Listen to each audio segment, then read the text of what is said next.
मौतों का तांडव मचाने वाले पारस हॉस्पिटल का विवाद अभी थमने का नाम नहीं ले रहा है। इसी को लेकर कांग्रेस पदाधिकारी जिलाधिकारी कार्यालय पहुंचे और मौतों के सौदागर को फांसी की सजा दिलवाने के लिए ज्ञापन एसीएम कृत्य को सौंपा। ताजनगरी में मौतों का तांडव मचाने वाला सौदागर डॉक्टर अरिंजित जैन को पुलिस लगभग 50 घंटे बीतने के बाद भी गिरफ्तार नहीं कर पाई है। इसी को लेकर कांग्रेस पार्टी के पदाधिकारियों में आक्रोश की लहर है। इसी के चलते कांग्रेसियों का प्रतिनिधि मंडल जिलाधिकारी कार्यालय पहुंचा और डॉक्टर अरिंजित जैन की गिरफ्तारी को लेकर ज्ञापन सौंपा। इस दौरान कांग्रेसियों ने भारतीय जनता पार्टी के खिलाफ जमकर नारेबाजी की।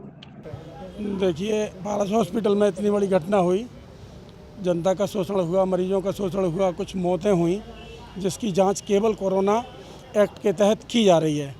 विषय ये नहीं है कि किस में की जा रही है, सबसे बड़ा विषय ये है कि इसकी फॉरेंसिक जांच होनी चाहिए, जिसे अभी तक इन लोगों ने उजागर नहीं किया है।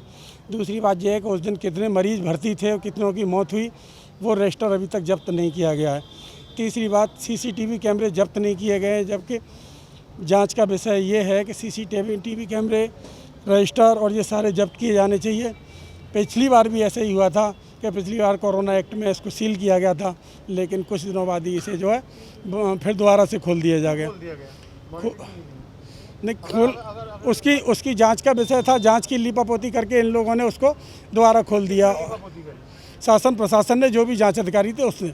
अब आज की तारीख में फिर यही सवाल उठता है कि जो कोरोना एक्ट में जो कि हत्या का मामला है, सीधा उसमें मॉक ड्रिल हुई, तो मॉक ड्रिल किसके कहने पे हुई या अपने आप ही इन लोगों ने कर ली, ये जांच का विषय है। जांच का विषय ये है कि अगर आपने क्या कहते हैं, जितने मरीजों की संख्या दिखाई क्यों नहीं जा रही है, अधिकारी और सरकार 3 और 4 मरीजों की कह रही है, जबकि 8 मरीज उस दिन प्रेस मीडिया के सामने, हम लोगों के सामने, जनप्रतिनिधियों के सामने अपने बयान दे रहे थे। किसी की पत्नी की डेथ हुई थी, किसी की माँ की, किसी की भाई की, किसी के चाचा की डेथ हुई थी। तो उन लोगों के बयानों को क्यों नहीं सम्मिलित किया जा रहा है? शासन प्रशासन 3 और 4 मौतें दिखा रहा है। हमारा मानना सिर्फ ये है कि इसकी मजिस्ट्रेटी जाँच हो या रिटायर्ड जज, हाई कोर्ट के रिटायर्ड जज के द्वारा इसकी जाँच की जाए, जिससे दूध का दूध पानी का पानी हो जाए।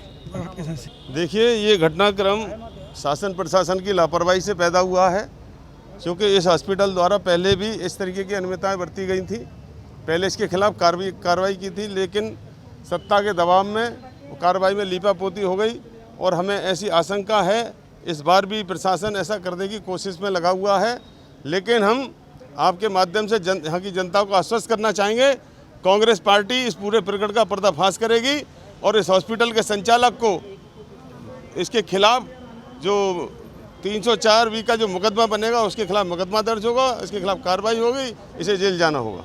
कांग्रेसियों ने आक्रोश व्यक्त करते हुए कहा कि यह पूरा मौतों का खेल प्रशासनिक अधिकारियों की शह पर ही हुआ है। यही कारण है कि मौत बांटने वाले शहंशाह का ताज नगरी पुलिस बाल विवाह का नहीं कर पा रही है। लेकिन अब देखना यह होगा कि आगरा पुलिस डॉक्टर अरिंजित जैन को गिरफ्तार कर सलाखों के पीछे भेज पाती है या फिर सत्ताधारी सफेद पोशों के आगे पुलिस नतमस्तक हो जाएगी। यह तो आने वाला समय ही बताएगा। प्रातः दर्पण न्यूज के लिए मुकेश ठाकुर की रिपोर्ट।